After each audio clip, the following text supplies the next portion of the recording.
গরমকালে আমাদের ঘর যতটা পরিষ্কার পরিচ্ছন্ন থাকে, শীতকালে কিন্তু ঘরটা অনেকটাই বেশি এলোমেলো হয়ে থাকে।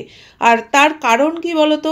কারণ শীতের সময় কিন্তু অনেক এক্সট্রা জামা কাপড় বেরোয়, শীতের সব সোয়েটার, জ্যাকেট, এছাড়াও এই যে কম্বল, দেখা যায় যে জিনিসগুলো রাখতে অনেক বেশি জায়গা লেগে যাচ্ছে, তাই আমরা হয়তো যে কোনো জায়গায় যেখানে সেখানে ছড়িয়ে রেখে দিচ্ছি। তো কয়েকটা ছোট ছোট টিপস আজকে তোমাদের সঙ্গে শেয়ার করব। শীতকালে এই টিপসগুলো আশা করি প্রত্যেকেরই কাজে লাগবে। তো নমস্কার বন্ধুরা, মৌস ফ্যাশনে তোমাদের সকলকে স্বাগত জানাই। তো চলো দেখে নেওয়া যাক আজকে টিপসগুলো। বন্ধুরা, শীতের সময় এই সব ছোটখাটো জিনিস কিন্তু আমাদের সব সময় হাতের কাছে প্রয়োজন হয়। যেমন ধরো কটসুলের জামা কাপড় থেকে শুরু করে স্টোল, মোজা বা টুপি, মাফলার, এইসব জিনিসগুলো কিন্তু সবসময় আমাদের হাতের কাছে রাখাই প্রয়োজন। কিন্তু আমরা যতই একটা জায়গায় গুছিয়ে রাখি না কেন, সময় মতো দেখবে যে একটা জিনিস পাওয়া যায় তো আর একটা জিনিস পাওয়া যায় না, তখন কিন্তু খুঁজে খুঁজে সময় নষ্ট করতে হয়। তো এই রকম সমস্যায় আমাদের না পড়তে হয়। বিশেষ করে শীতের সময় শীতের জিনিস যদি হাতের কাছে না থাকে তখন কিন্তু খুবই ঝামেলা মনে হয়। তো এই যে ছোট ছোট জিনিসগুলো, এগুলো যাতে আমরা একবারেই হাতের কাছে পেয়ে যাই, এগুলো খোঁজাখুঁজি না করতে হয়, তার জন্য কিন্তু তোমরা এই কাজটা করতে পারো। তো দেখো, এখানে আমি একটা কুশন কভার নিয়ে নিয়েছি। তো এরকম একটা কুশন কভার নিয়ে তার মধ্যে এই ছোটখাটো জিনিসগুলোকে যদি আমরা রেখে দিই, তাহলে কিন্তু আর কোথাও হারাবে না, আমরা কিন্তু একদম হাতের কাছেই পেয়ে যাব। তো দেখো, এর মধ্যে কিন্তু আমি কটসুলের জামা কাপড় থেকে শুরু করে ছোটখাটো মোজা, মাফলার, টুপি সব কিছু রেখে চেনটাকে আটকে দিলাম।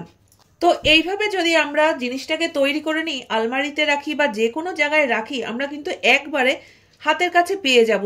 শীতের সময় কিন্তু এই সব জিনিসগুলো খোঁজা নিয়ে ঝামেলায় পড়তে হবে না। যদি তোমরা কুশন কভারের মধ্যে না রাখতে চাও, সেক্ষেত্রে কিন্তু তোমরা আর একটা কাজও করতে পারো। আমি কিন্তু বন্ধুরা এইভাবেই রাখি।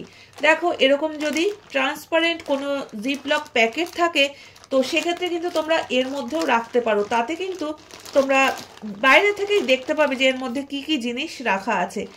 একটা জায়গাতেও থাকবে, হারাবেও না। তো তোমাদের যে পদ্ধতিটা পছন্দ হয় সেইভাবেই কিন্তু তোমরা জিনিসগুলো গুছিয়ে রাখতে পারো। তো বন্ধুরা, পরবর্তী টিপসে চলে যাচ্ছি। তো দেখো, আমাদের যাদের বক্স খাট নেই, তারা কিন্তু আমরা বিছানার উপরেই বালিশ, কম্বলগুলোকে এইভাবে ভাঁজ করে রেখে দিই। তো এতে করে দেখতে হয়তো অতটা ভালো লাগে না, কিন্তু কিছু করারও থাকে না, তাই কিন্তু আমাদের এইভাবেই রাখতে হয়। কিন্তু সমস্যা যেটা হচ্ছে, বাড়িতে যদি ছোট বাচ্চা থাকে, শীতের সময় দেখবে যে বাচ্চারা খেলাধুলোও যদি করে, তাতেও কিন্তু কম্বলটা গায়ে দিয়েই খেলা করে। তো দেখা যায় যে বিছানায় যদি দুটো তিনটে কম্বল থাকে, একটা কম্বল বের করতে গিয়ে বাকি দুটো তিনটে কম্বলেরও কিন্তু ভাঁজটাকে একদম খুলে ফেলে। তো পুরো বিছানাটা যদি এরকম কম্বল খোলা থাকে, দেখতেও কিন্তু খুব খারাপ লাগে। তো চলো একটা টিপস তোমাদের সঙ্গে শেয়ার করছি। এই পদ্ধতিতে রাখলে কিন্তু আর এরকম ঝামেলায় পড়তে হবে না। তো দেখো বন্ধুরা, আমরা যেভাবে কম্বলটাকে লম্বা করে ভাঁজ করি, তো এরকম কিন্তু একটু সরু করে ভাঁজ করে নিতে হবে।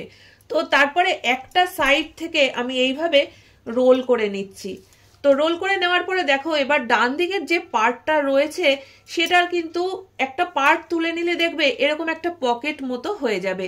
তো বাঁদিকের যে এক্সট্রা অংশটা রয়েছে, সেটাকে কিন্তু আমরা এই পকেটটার মধ্যেই দিয়ে দেবো এরকম ভাবে। তো এরকম ভাবে যদি আমরা কম্বলটাকে ভাঁজ করে নিই, তাহলে কিন্তু দেখবে যে একদম কম জায়গার মধ্যে রাখতে পারবো। আর এটা যতই নাড়াচাড়া করা হোক না কেন, এটা কিন্তু যতক্ষণ আমরা নিজেরা না খুলবো, এই ভাঁজটা কিন্তু খুলবে না। তো দেখতেই পাচ্ছ, একটা কম্বল রাখতে কতটা জায়গা লাগছিল, সেটা কত কম জায়গার মধ্যে রাখা গেল। তো আশা করি বন্ধুরা এই পদ্ধতিটা তোমাদের কাজে লাগবে। তো বন্ধুরা, দেখে নেওয়া যাক এর পরবর্তী টিপস। দেখো, কাজকর্ম সারা হয়ে গেলে কিন্তু অনেক সময় আমরা সোফাতে বসে হয়তো একটু টিভি দেখি বা হয়তো একটু গল্পের বই পড়ি, কিন্তু শীতের সময় তখন কিন্তু মনে হয় যে একটু গায়ে কম্বল দিয়ে তারপরে বসে টিভি দেখি। কিন্তু একবার বসে পড়লে শীতের সময় বারবার উঠতেও ইচ্ছে করে না। আর যদি আমরা আগে থেকেই সোফায় এরকম একটা কম্বল রেখে দিই, তাহলে কিন্তু সেটা দেখতেও ভালো লাগবে না। তো একটা পদ্ধতি আজকে তোমাদের সঙ্গে শেয়ার করছি। এই পদ্ধতিতে যদি তোমরা রাখো, তাহলে কিন্তু কম্বল আছে সেটা বোঝাও যাবে না, আর আমরা গায়েও দিতে পারবো। তো সেক্ষেত্রে কি করতে হবে, দেখো এখানে আমি একটা কুশন কভার নিয়ে নিয়েছি। তো এরকম একটু বড় ধরনের একটা কুশন কভার নিতে হবে।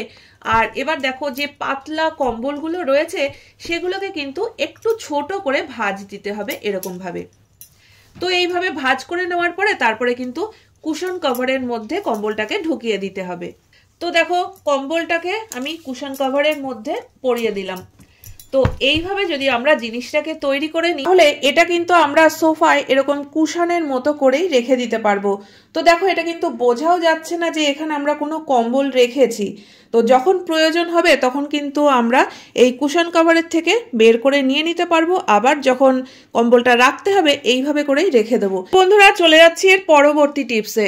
দেখো শীতের সময় কিন্তু পরিবারের সকলের সোয়েটার জ্যাকেটগুলো বাইরে বের করা হয়, আর এই জিনিসগুলো রাখতেও কিন্তু দেখো অনেকটা জায়গা লাগে, কারণ এরকমভাবে ভাঁজ করলে কিন্তু দেখতেই পাচ্ছ যে একটা সোয়েটারে কতটা জায়গা নিয়েছে। তো আমরা এটা আলমারিতে রাখি বা যে কোনো জায়গাতেই রাখি না কেন, সোয়েটার রাখা নিয়ে কিন্তু জায়গার খুব সমস্যা হয়ে যায়। সেক্ষেত্রে বন্ধুরা আমরা ফোল্ডটা যদি একটু অন্যভাবে দিতে পারি তাহলে কিন্তু অনেক কম জায়গার মধ্যে আমরা রাখতে পারবো। তো বন্ধুরা চলো দেখে নেওয়া যাক কিভাবে ফোল্ড করতে হবে। তো দেখো আমি জ্যাকেটটাকে প্রথমে বিছিয়ে নিয়েছি, আর তারপরে হাত দুটোকে কিন্তু একটার উপরে আর একটা এইভাবে দিয়ে দিলাম। টুপির যে অংশটা সেটাকে কিন্তু আমরা এইভাবে নিয়ে আসব, আর তারপরে মাঝখান থেকে এরকম একটা ফোল্ড করে দেবো। দেখো মাঝখান থেকে এইভাবে আমি ফোল্ড করে নিয়েছি। তোমার এই বাঁ দিকের যে অংশটা সেটা কিন্তু এই যে ডান দিকের যে অংশটার মধ্যে একটা পকেটের মতো তৈরি হয়েছে তার মধ্যে দিয়ে দেবো। এতে করে কিন্তু ভাঁজটা খুলবেও না বা একদম কম জায়গার মধ্যে আমরা রাখতে পারবো। অনেক সময় কিন্তু আমরা ঘুরতে যাই তখন দেখবে ট্রলিতে জিনিসপত্র নেওয়া নিয়ে খুব সমস্যা হয়ে যায়, কারণ দুটো একটা সোয়েটার নিলেই ট্রলি ভর্তি হয়ে যায়। তো জামা কাপড় আমরা ট্রলিতে নেই বা আলমারিতে রাখি, যে কোনো জায়গায় রাখো না কেন এইভাবে যদি ফোল্ড করো অনেক কম জায়গার মধ্যে বেশি সোয়েটার জ্যাকেট কিন্তু রাখতে পারবে। আর এটা কিন্তু দেখতেই পাচ্ছ যে নাড়াচাড়া লাগলেও কিন্তু খুলবে না। তো আশা করি বন্ধুরা শীতে এই টিপসটাও তোমাদের কাজে লাগবে। পরবর্তী টিপস দেখে নেওয়া যাক। বন্ধুরা এবার যে টিপসটা তোমাদের সঙ্গে শেয়ার করছি, আমার মনে হয় শীতকালে সবথেকে বড় সমস্যা এটাই। সারাদিনের কাজকর্ম সেরে যখন আমরা বিছানায় একটু শুতে বা বসতে আসি, দেখা যায় যে বিছানাটা এতটাই ঠান্ডা হয়ে থাকে যে এই বিছানায় কিন্তু শুয়ে বা বসে শান্তি পাওয়া যায় না। এই দুদিন ধরে কিন্তু বন্ধুরা শীতটা বেশ ভালোই পড়েছে, তো বিছানাটা সবসময় যদি গরম রাখতে হয় সেক্ষেত্রে তোমরা এই কাজটা করতে পারো। এরকম পাতলা পাতলা যে কম্বলগুলো রয়েছে সেই কম্বলগুলো দিয়ে যদি আমরা পুরো বিছানাটাকে এইভাবে ঢেকে রেখে দিতে পারি তাহলে কিন্তু দেখবে বিছানাটা একদমই গরম থাকবে। তো দেখো এখানে কিন্তু আমি পুরো বিছানাটা কভার করার সাথে সাথে বালিশটাকেও কভার করে দিলাম। এতে কি হবে যে বালিশটাও কিন্তু গরম হয়ে থাকবে, তো শোয়ার সময় কিন্তু আর কোনো সমস্যা হবে না। তো আশা করি বন্ধুরা এই টিপসটাও তোমাদের কাজে লাগবে। আজকের কোন টিপসটা সব থেকে বেশি ভালো লেগেছে অবশ্যই কমেন্ট করে জানিও। ভালো লাগলে চ্যানেলটিকে সাবস্ক্রাইব করে পাশে থাকা বেল আইকনটা অবশ্যই প্রেস করে দিও। তাহলে আজকের মতো ভিডিও এখানেই শেষ করছি।